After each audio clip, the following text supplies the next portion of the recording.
금리 인하는 주식에 좋은 거다. 이것을 좀 비틀어서 생각해 볼 필요가 있다. 닷컴 뽑을 때 주가 하락하고 금리 인하 시기하고 겹칩니다.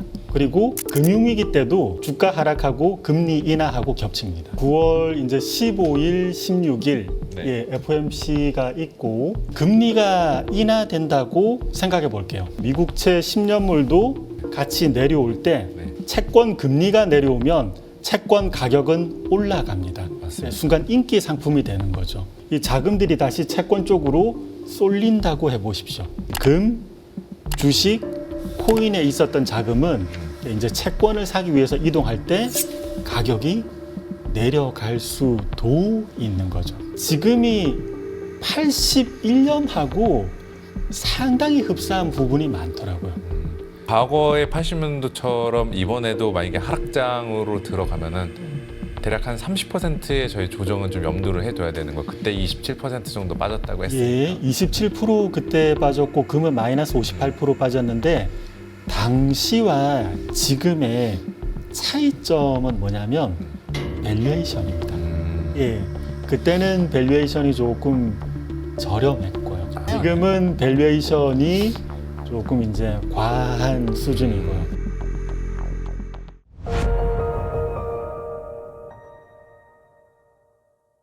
강현기 DB증권 주식전략 파트장님을 모셨습니다. 어서 오십시오. 안녕하십니까. 반갑습니다. 네, 오랜만에 나오시는 것 같습니다. 아, 예. 제가 5월에 나오고 네. 지금 또 나온 것 같습니다. 예. 자, 5월에 나오셨어요. 네. 그리고 6, 7, 8월 국내 장이 그래도 생각보다 좀 잘 올라갔었고 네. 지금 이 시점에 나오신 이유가 있으실 것 같은데 예. 일단은 가장 먼저 궁금한 게 이제 서두에 말씀을 드렸다시피 미국의 FOMC 이후 일 것 같아요. 이번 9월 달에는 금리를 인하할 가능성이 좀 커지고 있는데 이후로 시장 흐름이 좀 어떨까요? 파트장님. 예, 9월 이제 15일, 16일 네. 예, FOMC가 있고 거기에서 금리 인하 확률이 한 86% 예, 정도 올라왔더라고요. 아마 인하할 것 같아요. 네네네. 저희가 이론적으로 보면은 흔히 금리를 인하하면 주식 시장이 오른다. 예. 뭐 밸류에이션상 뭐 할인율 뭐 떨어지고 예, 좀 좋은 재료로 알고 있는데 네. 저희가 여기에서 몇 가지 좀 고민해 봐야 될 부분이 네. 있는 것 같습니다. 우선은 금리가 지금까지 네. 이게 어떻게 움직였는데 이게 주식시장에 또 어떠한 영향을 미쳤을까? 요걸 보면 금리의 이후 방향 전환에 대해서 네. 주식시장도 이렇게 움직이겠다. 예, 나름의 답을 찾을 수 있을 것 같아요. 금리와 주식시장의 관계 말씀이시죠? 맞습니다. 네.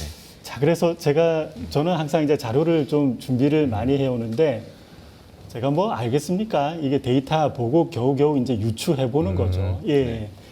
이제 이 두 가지 그림을 예, 연결을 해 본 건데 그 위에 상단에 있는 회색 선은 미국채 10년 금리입니다. 네. 여기 지난 기간 이제 팬데믹 때 저점 찍었다가 금리가 쭉 올라왔었죠. 그러니까 금리가 이제 시중금리 올라오면 그만큼 채권 가격이 떨어지는 거지 않습니까? 예. 그러다가 2022년 4분기 정도부터는 미국채 10년물 금리가 옆으로 깁니다. 다른 말로 하면 채권이 사람 지치게 하고 재미가 없는 거예요. 네. 예. 자, 그러면 저희가 뉴스에서도 미국의 부채가 정말 많다 그러는데 다른 말로 하면 이 미국의 이렇게 부채를 반영하는 미국의 국채가 재미가 없으니까 사람들이 이거 잘 안 사요. 그 많은 돈이 채권 시장에 담기지 못하는 겁니다. 네. 저희가 뭐 저도 주식쟁이라서 맨날 주식 하지만 사실은 채권 시장이 좀 더 큰 시장이지 않습니까? 예. 그렇죠. 주식보다 많이 크죠. 맞습니다. 예, 글로벌 시가총액으로 하면은 이렇게 주식이 120조 달러. 네. 네. 근데 채권은 140조 달러, 그거보다 조금 더 큽니다. 네. 자, 그러면은 예, 그림 한 번만 더 띄워주시죠. 저 얼굴보다 훨씬 중요합니다. 예, 이 차트가 예, 이제 채권이 자금을 담지 못해서 이렇게 채권 시장에서 유동성이 이제 흘러나오는 거죠. 네. 그래서 2022년 4분기부터 어떤 일이 있었냐면, 자, 이 흘러나온 유동성으로 일단 주식은 올려 세웠어요. 네. 예, 요거는 근데 충분히 타당성도 있어 보입니다. AI 뭐 이런 예, 여러 가지 맞습니다. 긍정적인 예, 스토리를 달고 나스닥 100이 잘 올랐고, 근데 금도 올랐어요. 근데 금은 왜 올랐냐면 경기가 안 좋다 그래서 올랐습니다. 이게 주식이 오른 거하고 좀 상반된 이유 아닙니까? 예. 근데 코인도 올랐습니다. 특히 비트코인. 비트코인은 이 금융시장이 뭔가 잘못된 것 같다. 뭔가 이상하다. 그래서 시스템에 대한 불신을 바탕으로 또 코인도 올랐어요. 근데 이거 서로 다른 성격의 자산들이 동일한 모습으로 올랐습니다. 저마다 이유를 갖고 올라가는 맞습니다. 이유는 다 다른데 이유는 또 상반되고 이게 모순되는 것도 있는데 동일한 모습으로 올랐다는 건 근원적으로 뭔가가 작동을 한 거고 그것은 채권 시장에서부터 자금이 흘러나와서 나머지 자산들을 올려 세운 것으로도 볼 수 있습니다. 자, 그러면 금리가 인하된다고 생각해 볼게요. 네. 그러면 미국채 10년물도 조금 다르게 움직이긴 하지만 네네. 같이 내려올 때 네. 채권 금리가 내려오면 채권 가격은 올라갑니다. 맞습니다. 순간 인기 상품이 되는 거죠. 예. 이 자금들이 다시 채권 쪽으로 쏠린다고 해보십시오. 나머지 금, 주식, 코인에 있었던 자금은 이제 채권을 사기 위해서 이동할 때 가격이 내려갈 수도 있는 거죠. 예. 그래서 제가 주장하는 바는 간단합니다. 예. 오늘 이 얘기하고 방송이 사실 정전돼도 돼요. 이게 핵심 메시지입니다. 2부, 3부까지 이어가야 네. 됩니다. 아, 그렇습니까? 아, 제 부분에 대해서만. 네. 예. 아, 현상은 지금까지 고금리 상황에서 채권이 인기가 없다 보니까 그곳으로부터 자금이 주식, 금, 코인 등으로 이동했습니다.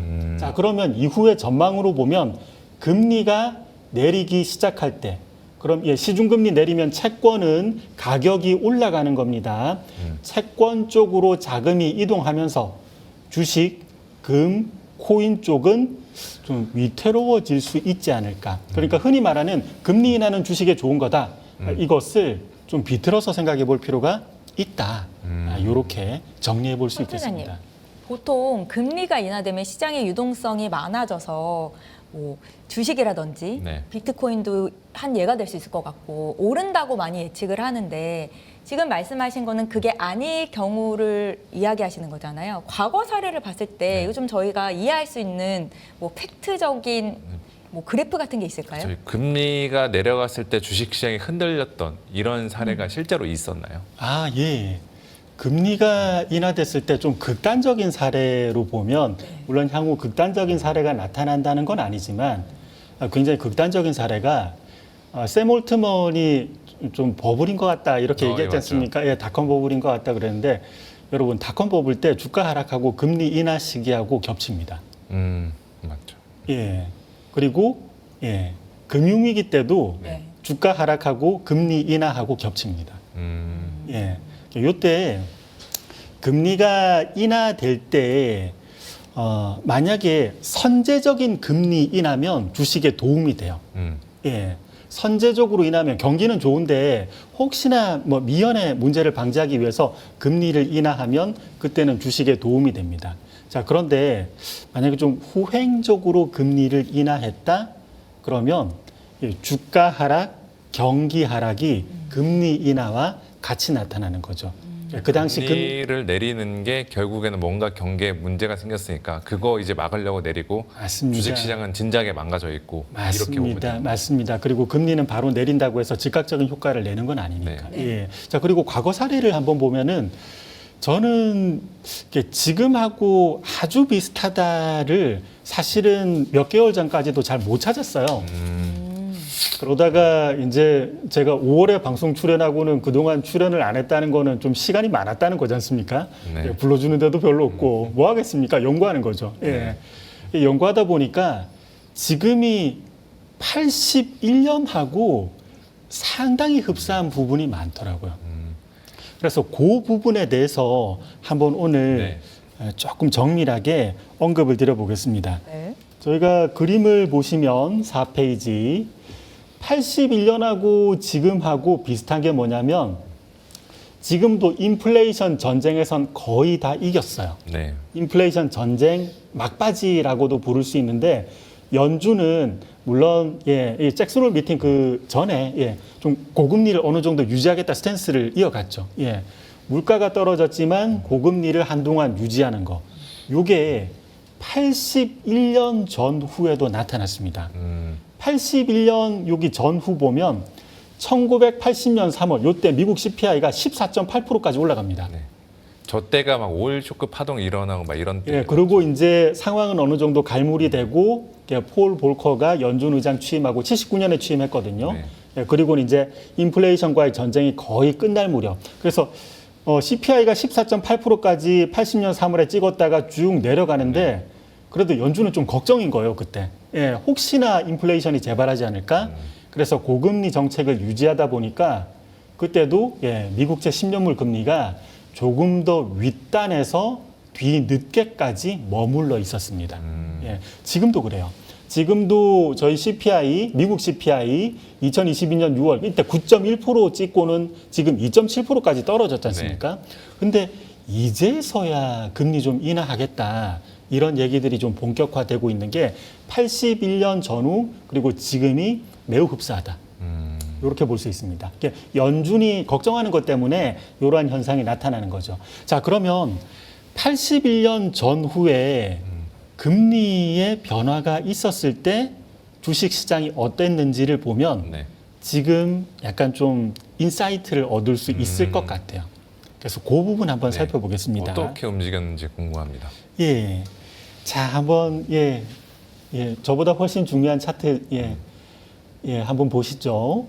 81년 여기 일단은 제가 1단계, 2단계 적어놨는데 네. 여러분 구분을 좀 용이하게 하기 위해서 색깔도 다르게 했어요. 1단계는 파란색 부분 한번 볼게요. 일단 81년 전후 이 검은색 선 미국의 CPI가 정점 치고 계속 내려오는데 그때 폴 볼커가 걱정이 많았죠. 네. 연준이 걱정이 많아서 금리를 추가로 더 높게 유지를 했습니다. 자, 그래서 미국채 10년물 금리가 좀 더 치고 올라가죠. 이 말인즉슨 채권이 인기가 없다는 겁니다. 채권 가격이 떨어지는 거죠. 자, 그래서 이 채권이 자금 흡수를 못하니까 자금을 뱉어냅니다. 그 상황에서 주식시장이 상승해요. 자, 그리고 금리를 한번 내려본다고 금리를 내리는 단계로 한번 들어가 볼게요. 2단계 빨간색으로 표시했는데 자, 이제 물가도 이 검은색 선 미국 CPI가 어느 정도 떨어졌고 그 당시 이제 경기도 좀 이제 안 좋아진다는 얘기가 있었거든요. 예. 자, 그러니까 금리를 낮추면 미국채 10년물 금리도 내려오면서 순간적으로 이제 채권이 인기 상품이 돼 버립니다. 예. 자, 그러면 이 세상에서 이 채권이 자금을 담지 못하다가 이 큰 시가총액을 담당하는 이 채권이 자금 흡수를 시작하니까 시중의 자금이 채권으로 가면서 주식시장이 흔들려요. 요때 저희가 81년 요때 유명하지 않은 건 주식시장에 너무 다이나믹이 없다고 차트상으로는 보여지지만 이때 81년, 82년 미국의 주식시장은 채권 강세 환경에서 주식시장이 마이너스 27% 떨어집니다. 한 2년 동안이요? 예. 예. 그리고 이때 금도 1단계에서는 이렇게 채권이 뱉어낸 자금에 의해서 금도 오르는데 2단계에서는 채권이 자금을 흡수하다 보니까 주식은 마이너스 27% 떨어졌는데 금은 몇 프로 떨어졌는지 아십니까? 기스 퀴즈. 예. 반토막 났을 것 같은데. 예, 맞습니다. 정확합니다. 그때 마이너스 58% 떨어졌습니다. 예. 그러니까 이 주식보다는 금이 마켓이 좀 얇으니까 수급 변화에 더 민감하게 반응하더라고요. 자, 그러면 지금도 동일한 논리를 적용해 볼 수 있습니다. 한번 볼게요. 예. 요즘 상황을 보면 81년 전후하고 매우 흡사합니다. 물가 상승률, 미국의 CPI 검은색 선은 정점 찍고 9.1% 정점 찍고 쭉 내려왔죠. 하지만 연준이 계속 걱정했지 않습니까? 인플레이션이 재발할 수 있다. 그러니까 이제 지금의 현재의 여러 가지 이유를 언급을 하시면서 그래서 금리는 높게 유지했고 미국채 10년물 금리도 올라갔습니다. 다른 말로 하면 채권이 인기가 없었죠. 채권이 자금을 뱉어내야 돼요. 예. 자, 그래서 주식도 올랐고 금도 올랐고 코인도 올랐습니다. 자, 그럼 향후에 미국 연준에서 금리를 내리면 그에 따라서 미국채 10년물 금리도 내려가면 금리가 내려가면 채권은 이제 인기가 있어지는 거죠. 채권이 자금을 담기 시작했을 때는 예, 나머지에서는 자금을 좀 뺏기게 됩니다. 예, 그래서 주식도 좀 흔들릴 여지가 존재하지 않나. 이렇게 근데 말씀하신 거 들어보면은 이번에 이제 금리를 인하하면 주식시장이 흔들릴 확률이 높다고 하셨는데 80년부터 82년 이 사이에 제 기억으로는 그 두 번에 걸쳐서 6개월짜리 한 10개월짜리 침체가 각각 두 번씩 찾아왔거든요.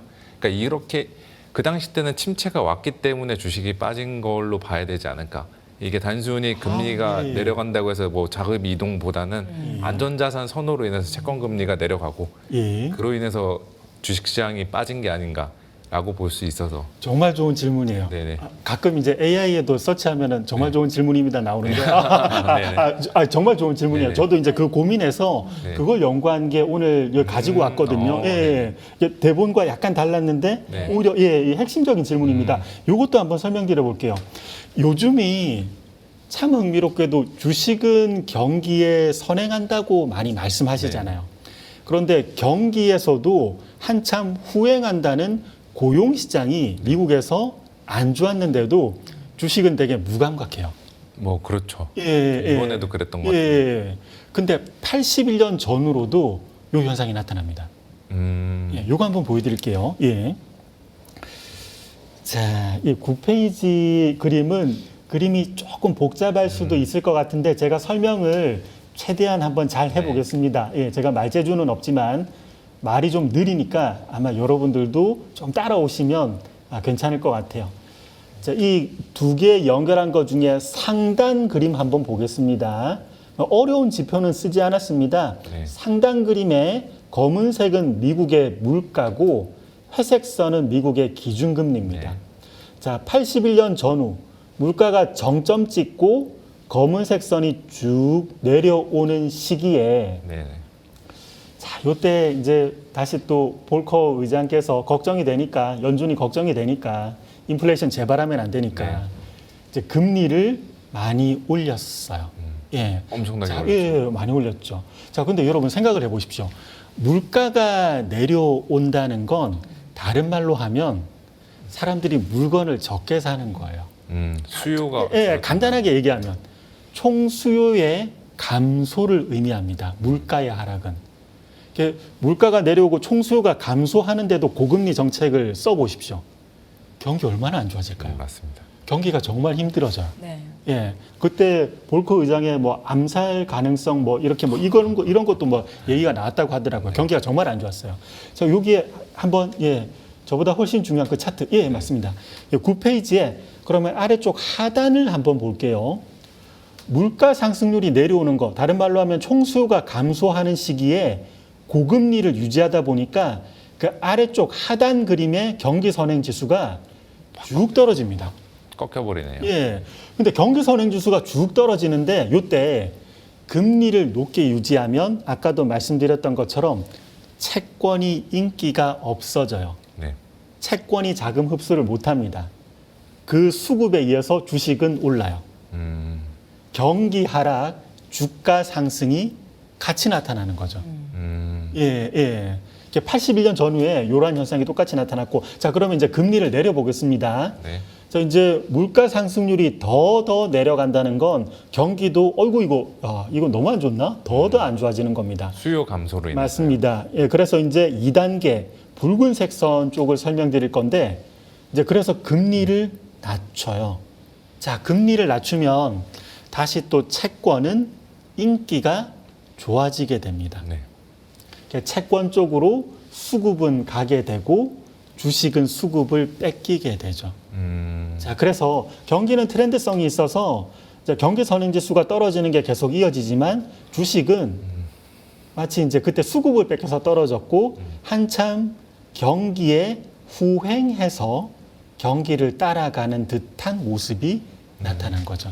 예. 좀 이례적인 현상이었던 것 같네요. 경기를 원래 선행하는 게 주식시장으로 맞습니다. 근데 내부적으로는 그런 수급상의 이유가 있었다고 이제 볼 수 있죠. 그럼 지금 한번 볼까요? 예. 지금 이 지식이 여전히 여러분들 머릿속에 있는 상태에서 한번 차트를 보시죠. 자, 지금도 똑같습니다. 너무 똑같아요. 예. 제가 81년을 진작에 찾았으면은 여러분들에게 좀 일찍 좋은 분석을 드릴 수 있었는데 제가 요즘에 겨우겨우 이제 이걸 알아냈어요. 상당히 죄송스러운 거죠. 요즘에도 여기 그림 또 2개를 연결했습니다. 네. 위에 상단을 보시면 검은색 선 물가 상승률이 9.1% 정점 찍고 요즘 쭉 내려왔다는 건 다른 말로 하면 요 1단계 설명드리는데 그만큼 수요가 감소한 거죠. 네. 적게 사야 물건값이 내리지 않습니까? 그런데도 연준은 인플레이션 재발 위험 때문에 금리를 높게 유지했습니다. 총 수요가 하락하는데 금리를 높게 유지해 보십시오. 경기 선행지수 당연히 떨어졌습니다. 네. 경기 선행지수가 그래서 몇 년 동안 떨어졌어요. 요즘에 최근에 발표된 경기 선행지수도 또 떨어져서 사람들은 이제 경기 선행지수가 요즘 시대를 반영하지 못한다까지 얘기가 많이 나옵니다. 저는 그동안 경기 선행지수 떨어지고 주가 올라서 그냥 그 현상만 좀 이상한 거다 해서 설명드렸지만 그 원인에 대해서는 겨우 제가 우매해서 이제야 찾은 거죠. 차트 한 번만 더 보여주세요. 저 얼굴 전혀 중요하지 않습니다. 자, 그러면 그 이후에 금리를 낮춰본다고 해보겠습니다. 자, 그러면 금리를 낮추면 채권은 갑자기 인기 상품이 돼버립니다. 채권 가격은 이제 올라가는 거니까. 자, 그러면 수급은 채권 쪽으로 몰립니다. 채권의 시가총액이 훨씬 크다고 그랬죠. 그래서 주식은 수급을 금방 뺏길 수 있어요. 자, 그러면 주식은 내려가는데 이때 마치 후행적으로 경기 선행지수의 경기에 반응해서 주가가 후행적으로 내려가는 모습이 펼쳐질 수 있는 거죠. 81년과 너무 똑같습니다. 이 자료 저희가 인포맥스 사이트에 공유가 되죠. 이거 여러분 꼭 한번 다시 보십시오. 아니면 이거 다시 보기 해서라도 제가 설명에 대해서 그림하고 같이 말하기 때문에 좀 빠를 수 있는데 여러분 다시 한번 보시면은 쉽게 납득이 되실 겁니다. 말씀하시고 싶은 게 경기는 오래전부터 나빴는데 주가는 올랐었던 거고 맞습니다. 금리를 내리면서 그제서야 주가가 같이 따라서 내려오는 거다라는 말씀이세요? 맞습니다. 정확하십니다. 정확하십니다. 그러면 과거의 80년도처럼 이번에도 만약에 하락장으로 들어가면은 대략 한 30%의 저희 조정은 좀 염두를 해둬야 되는 거. 그때 27% 정도 빠졌다고 했으니까. 27% 그때 빠졌고 금은 마이너스 58% 빠졌는데 당시와 지금의 차이점은 뭐냐면 밸류에이션입니다. 그때는 밸류에이션이 조금 저렴했고요.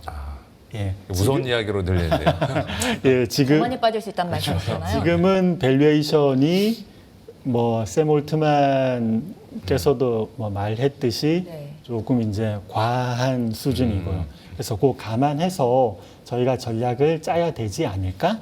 이렇게 생각은 됩니다.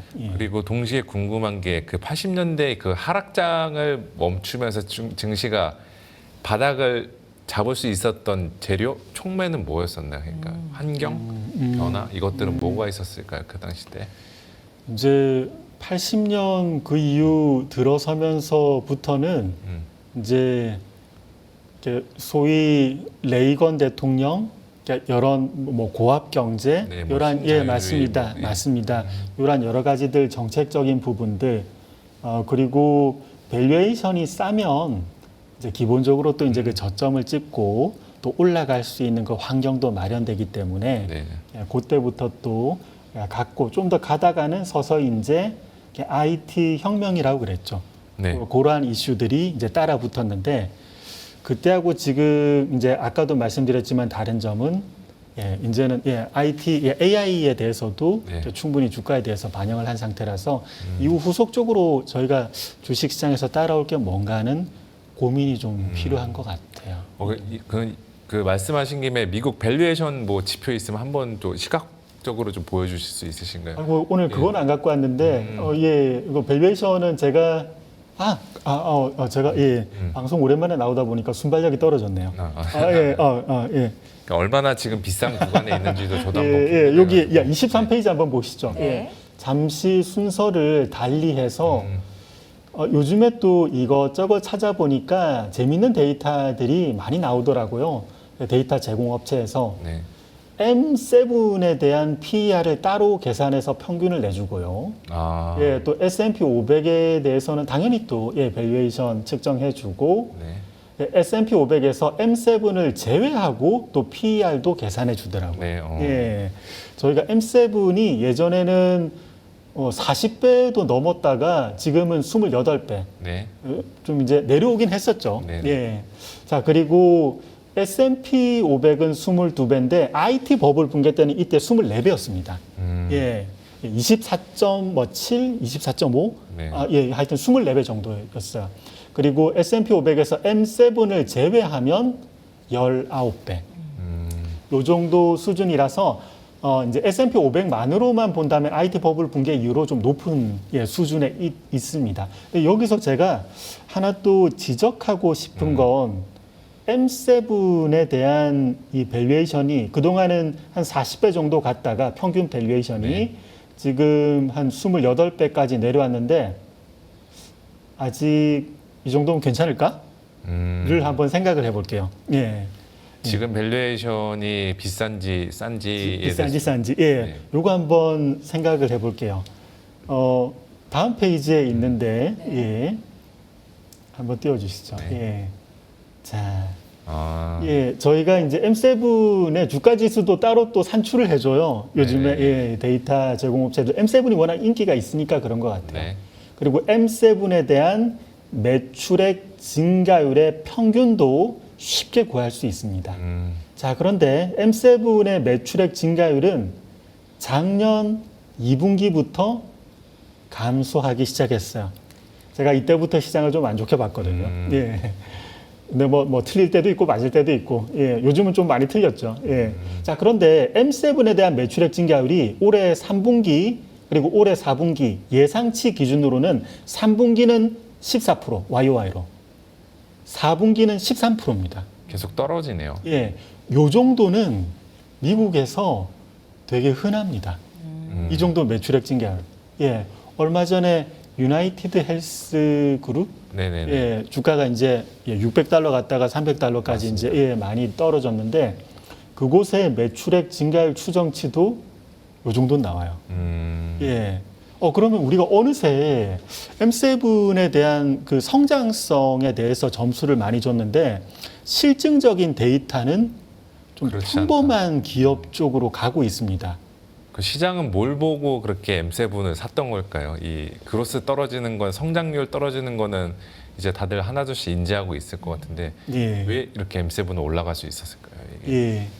사람을 움직이는 거에 대해서는 결국은 스토리텔링의 힘을 넘어서지 못한다고 그러더라고요.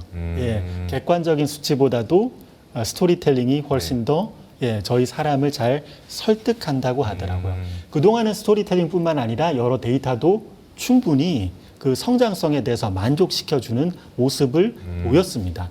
근데 매출액 증가율이 떨어지고 있음에도 불구하고 주가가 계속 잘 가다 보니까 이제는 예, 경기에 대해서 주가가 무감각하듯이 M7에 대해서도 그러한 현상들이 좀 나타난 것 아닌가 생각은 들어요. 화 투자님 제가 답변을 못 들은 것 같아서 혹시 말씀하셨다면 말씀을 해주시길 바라겠고요. 아니. 최근 특이한 게 이제 미국의 고용 시장이 악화됐는데 왜 주식 시장은 오르냐 여기에 대한 답변을 좀 듣고 싶었는데 파월 의장이 역시 잭슨홀 미팅에서 이 부분을 좀 염두하고 발언을 했던 것 같거든요. 이건 좀 어떻게 풀이하세요?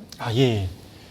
고용 시장이 안 좋은 거, 네. 요것도 아까 설명드린 부분에서 조금 더 응용해서 한번 말씀드려 볼게요. 네. 자, 요건 제가 차트가 아니라 제가 한번 설명을 한번 해보겠습니다. 자, 그동안은 물가 상승률이 9.1%에서 2.7%까지 쭉 떨어졌습니다. 다른 말로 하면 수요가 약했었죠. 최근 미국. 자, 그런데 파월 의장은 트럼프와 맞서면서까지 고금리를 유지했습니다. 네. 자, 그러면 일단 경기는 좀 안 좋아질 수 있죠. 네.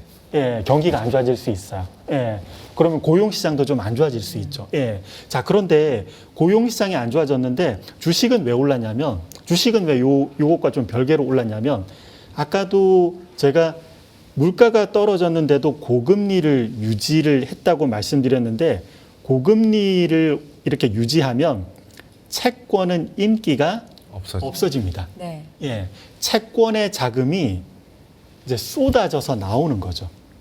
이 쏟아져서 나와서 주식, 금, 코인 등을 올려 세운 겁니다. 네. 그러니까 이게 수급과 펀더멘탈상 이렇게 될 수밖에 없는 환경이라고도 볼 수 있습니다. 수급적인 요인들이 더 컸다. 맞습니다. 수급적인 요인으로는 주식을 올렸고 또 여러 가지 경기에 대한 논리를 따져보면 경기는 또 안 좋아질 수밖에 없었고 그렇습니다. 예. 네, 앞서서 하신 말씀을 반복하신 것 같습니다. 아닙니다, 아닙니다. 네, 제가 예. 이해를 못한 부분이어서 아닙니다, 다시 한번 좀 아닙니다. 여쭤봤고요. 그러면 중요한 게 이제 국내 주식시장 전략을 네. 어떻게 짜야 되는지부터 좀 점검을 해봐야 될 것 같은데 미국의 금리 인하기에 국내 주식시장은 어땠는지 또 어떻게 대응 전략을 짜가야 하는지 알려주세요. 예. 국내 주식시장 전략 한번 또 언급드려 볼게요. 네. 19페이지로 한번 설명드려 보겠습니다. 요거는 서두에서 제시했던 그림에서 제가 금하고 코인 빼고 한국 시장을 새로 끼워 넣은 거예요. 네네. 우리 한국 시장 최근에는 한 4월부터는 또 급등했죠. 맞습니다. 독자적으로 또 많이 올랐습니다. 그런데 글로벌 수급 관점에서 설명드려 보겠습니다. 그동안 채권 시장이 담지 못한 수급이 여러 시장들을 올려 세웠습니다. 중국, 유럽까지도 올려 세우고 금도 그리고 코인도 올려 세웠는데 그동안 한국은 자금을 밀어넣기가 조금 까다로웠던 환경이라고 판단했나 봐요. 외국인 투자자분들이. 실제 수급에서도 그랬었고 작년 하반기. 그런데 어느 정도 시간이 지나면서 올해 봄부터는 이제 나머지 시장들도 요 정도로 수급으로 올려 세울 수 있었는데 한국 시장도 마찬가지지 않을까. 또 정상권에 네. 이제 오지 않았을까. 정상적인 상황. 그래서 저는 후행적으로 커플링 됐다고도 보여집니다. 예. 자, 그러면 이제 글로벌 자금이 후행적으로 이렇게 커플링 시켰다면 이제부터 향후 미국의 금리 인하 상황에서 채권으로 자금이 흡수될 때 네. 저희 쪽에 들어왔던 자금도 이탈될 가능성이 수도 있습니다. 자, 그러면 한국 시장에 대한 그 변동성이 존재할 수 있는데 여기에서 전략적인 아이디어는 금리 인하에 있습니다. 네. 여러분, 한국이 제가 이게 촌놈인데 사투리를 쓰다 보니까 가끔 말이 굉장히 이상한 그 억양이 나올 때가 있습니다. 예. 방금 자 그냥 할게요. 죄송합니다.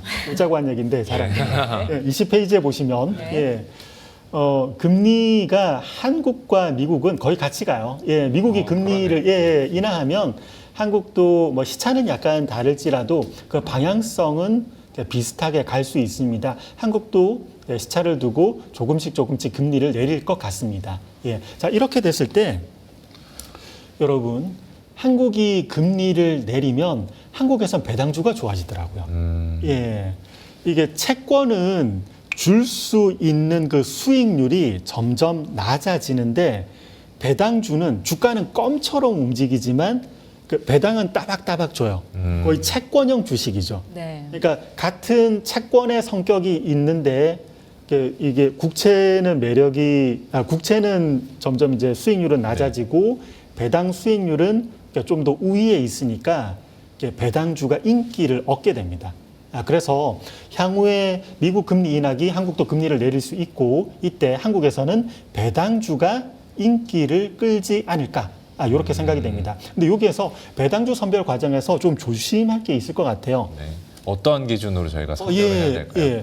여러분, 이제 글로벌 자금들은 채권 쪽을 이제 사기 위해서 이동을 할 수 있습니다. 한국 시장도 그때 자금을 주식 시장이 뺏길 수 있죠. 네. 그래서 변동성은 있을 것 같은데 이때 배당주가 인기가 있다면 이 도표에서 보시듯이 배당 수익률은 좀 높으면서 네. Y축이 배당 수익률이거든요.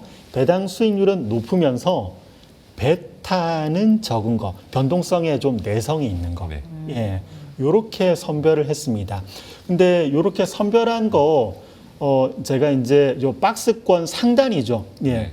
그림상으로는 뭐 통신, 보험, 뭐 호텔 레저 요렇게 있는 요쪽에 표시한 것들인데 요 중에서 자동차를 뺀 이유는 수출주니까. 네. 수출이 좀 불안불안하지 않습니까? 예. 그래서 수출주는 뺐고 운송도 좀 경기 민감이라서 좀 뺐습니다. 그리고 은행은 왜 빼셨나요? 은행. 이게 금리 인하기에 예대마진 축소가 일어나면 은행이 본업이 안 좋아지더라고요. 은행이 대표적인 배당주인데 근데 본업이 흔들리면 오히려 주가가 내려갈 수 있습니다. 그러니까 주가는 좀 껌처럼 붙어 있어는 줘야 되는데 그게 안 되고 네. 이게 증권주도 뺐는데 이게 저희 회사에서 좀 안 좋아할지 모르겠습니다. 이게 증권주가 이제 주가 방향하고도 좀 연동이 되니까 맞습니다. 예. 맞습니다. 증권주도 일단은 제외하고 그래서 나머지 제가 음영으로 표시한 곳 중에서 배당주를 선별하시면 상대적으로 괜찮지 않을까. 그 배당주 자체도 안 그래도 좀 안전성이 있는 주식인데 거기에 대해서 시장에 보다 좀 덜 움직이는 주식의 조합이 저희가 투자해야 되는 배당 투자 전략. 맞습니다. 특히나 이거라는 금리 말씀이시죠? 인하까지 있고 네. 또 연말에 은근히 배당주가 좋아요. 맞습니다. 이게 선수요가 붙기 때문에 네. 저 찬바람 불 때 배당주라고 하는데 요즘엔 찬바람 불기 전에 배당주. 불기 전에 사야 되는 거군요. 네. 맞습니다. 그러면 좀 9월부터 사도 괜찮지 않나. 말복의 배당주 요즘 맞습니다. 좀 빨리 사는 경향이 있습니다. 파트장님, 지난 5월 말쯤에 인포맥스 라이브 출연하셨을 때 배당주 역시 말씀하셨었고 그 외에 음식료라든지 또 화학주, 내수주 쪽도 말씀을 하셨었는데 오늘은 배당주뿐이에요? 오늘은 조금 더 배당주에 좀 초점을 맞추고 싶어요. 이제 소비 쿠폰에 대해서도 한번 그 모멘텀, 그 기대감이 있었고요. 그리고 이제는 추가적으로 주식도 항상 신선도 높은 모멘텀에 좀 더 적극적으로 반응을 하더라고요. 그래서 이제 지금 가장 신선도 높은 매크로 모멘텀이 금리에 대한 변화 여지라서 이제는 배당주에 조금 더 초점을 맞추는 게 유리하지 않을까. 저는 이렇게 생각을 합니다. 그러니까 시장 대비 수익률이 좋을 거라는 관점에서 말씀을 하신 네, 겁니다. 맞습니다. 시청자 여러분들 참고하시면 좋겠고요. 금리 인하 시기에 국내 투자 전략 관련해서 여쭤봤고 미국 시장 전략은 좀 어떻게 가져가면 좋겠습니까? 미국은 아까 이제 말씀드려서 좀 더 짧게 언급드릴 수 있을 것 같아요. 네. 미국은 아까도 제가 M7의 매출액 증가율이 은근히 평범한 기업으로 네. 많이 내려왔다고 언급드렸습니다. 근데 밸류에이션은 아직 평균적인 기업보다도 상당히 높죠. 그럼 이제 서서히 금리 인하기, 채권으로 자금이 쏠려갈 때 주식 쪽에는 뭔가 자금을 되게 아껴서 잘 배분해야 됩니다. 선별적인 배분. 맞습니다. 맞습니다. 이게 M7은 밸류에이션은 높은데 매출액이 평범하다면 그와 비슷한 매출액이면서 네. 장기적으로도 안정적인 경제적인 해자가 있는 주식들. 미국도 물론 배당주가 좋아 네. 보이지만 배당주 전략보다도 미국은 경제적인 해자가 있는 주식들 쪽의 전략이 좀 더 우위가 있는 것 같아요. 그 어떤 대충 섹터들이 해당이 될까요? 제가 차트도 한번 만들어 와봤는데 저희가 잘 알고 있는 거죠. 맥도날드, 요건 금융위기 때 살짝 빠지고는 또 거의 다 올랐더라고요. 허쉬, 존슨앤존슨, 프록터앤갬블. 거의 내수 관련된 주식들이 맞습니다. 많네요. 월트 디즈니, 콜게이트. 요건 치약 회사거든요. 저는 AI 개발자들도 아침에 일어나면 양치는 하실 것 같아요. 그리고 이거 초장기 우상향 했거든요. 네. 안정적으로 ROE도 나오고. 근데 이 기업들 매출액 증가율은 지금의 M7의 매출액 증가율 내려온 거하고 얼추 비슷한데 ROE가 초장기 안정적인 해자 기업들이니까 아마도 이 기업들의 인기가 높아지지 않을까. 그러니까 이게 변동성이 안정적인 기업들 맞습니다. 말씀이시죠? 맞습니다. 잘 알겠습니다. 알겠습니다. 금리 인하기에 채권 시장에서 유동성이, 그러니까 채권 시장으로 유동성이 좀 많이 쏠릴 때, 흡수가 될 때 국내 또 미국 투자 전략 어떻게 세워야 될지 강영기 파트장님의 의견을 들어봤는데요. 오랜만에 나오셨어요. 다음번에 또 오랜만에 나오실 건 아니시죠? 자주 나와주세요. 자주 나와서 알겠습니다. 변화된 뷰를 함께 공유해 주셨으면 좋겠다라는 말씀 드리고 상반기 뷰는 조금의 미스가 있었을 수는 있지만 말씀하셨던 종목들이 수익률이 굉장히 좋았습니다. 그래서 저는 지금 말씀하신 이 배당주 관련해서 관심 있으신 분들은 꼭 한번 체크해 보시면 좋겠다라는 생각이 들었습니다. 오늘 여기까지 듣겠습니다. 강형기 DB증권 주식전략 파트장님과 함께했습니다. 고맙습니다. 감사합니다.